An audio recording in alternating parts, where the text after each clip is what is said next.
Hi there, Dal from Challengers Comics, here to talk to you all about the week's new books for Wednesday, December 24th, Christmas Eve.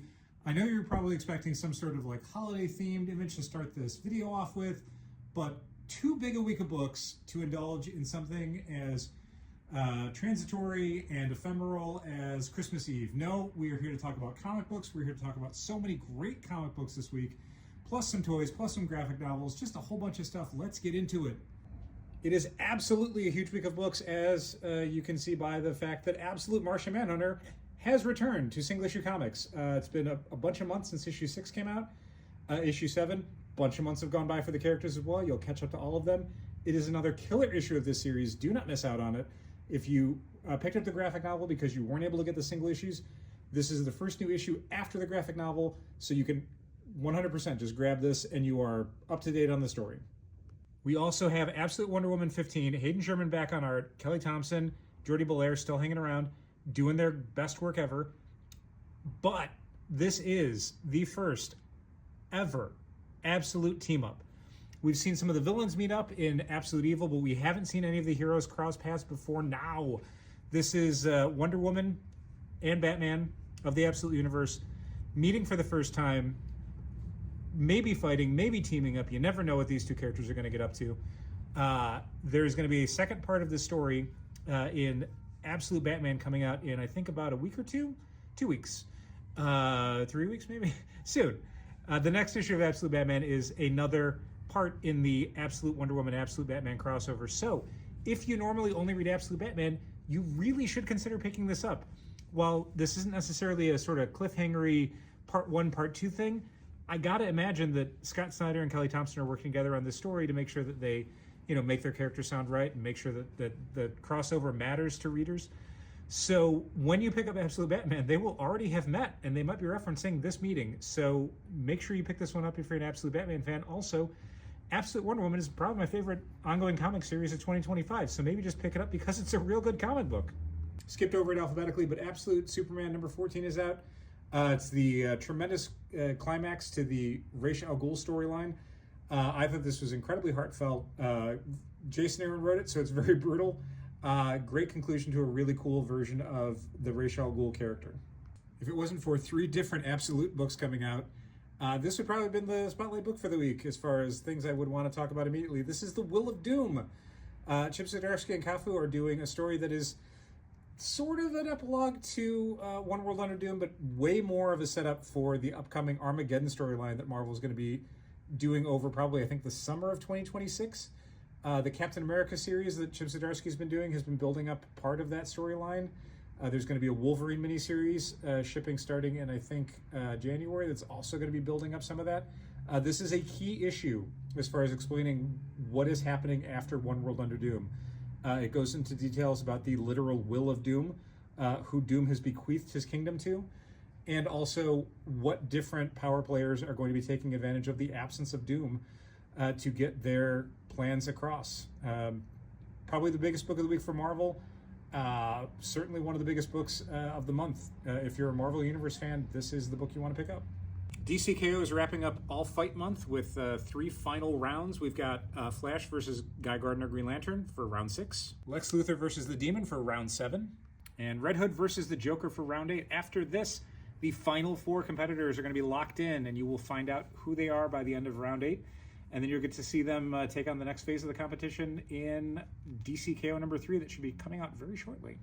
Only a couple other number 1s for the week, so we'll get into them real quick. Marvel Winter Break Special, the very cool Marvel swimsuit special that came out earlier this year by Tony Fleece, Tim Seeley, and Nick Bradshaw, gets a very fun sequel as the Marvel heroes are forced to once again try and thwart Roxxon's evil schemes by the power of a whole bunch of pinups. And we've also got TMNT Battle Nexus. I know you've been asking a lot about where the different nexuses are. We've got a lot of battles in comics, but we don't have that many nexuses. So IDW listened, and they said, battles, fine, easy to do. Nexus, hard, we're going to show you why we need them. So TMNT Battle Nexus number 1, part of a mini-series where you're going to get battles, you're going to get nexuses, you're going to get teenagers, you're going to get mutants, you're going to get ninjas, you're going to get turtles. You're going to get everything. It's going to be great. You're going to love it. It's going to be the best Christmas gift you give yourself.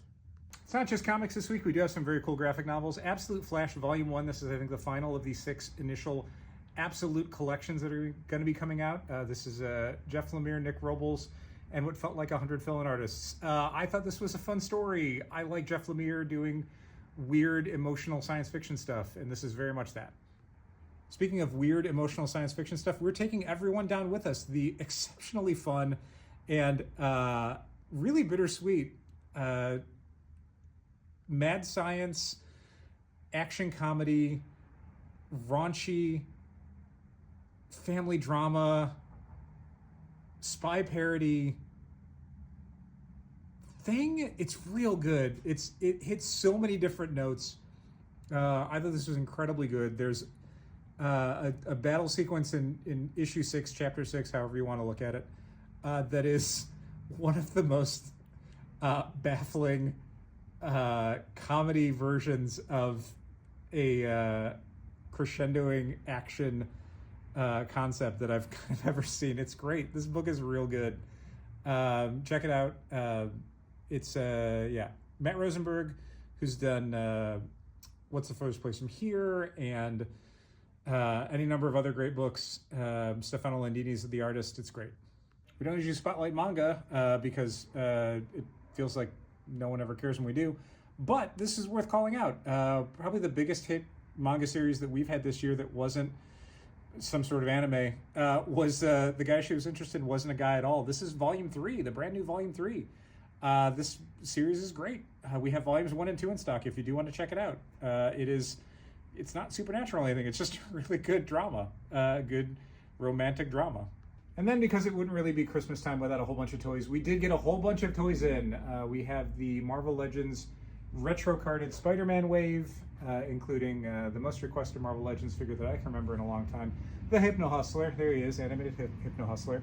We also got in the final figure for the Executioner Build-A-Figure wave. This is Phantom Rider. If you did pick up all the other figures and needed a leg for your Executioner, here's where you would get that leg. Also got some pop vinyls in. This is a DC New Classics Superman and Batman. Just good basic how they look in the comics, Batman and Superman. We also have Luna Snow from Marvel Rivals. Also some kid stuff and everything else you've already seen before in the various videos and pictures.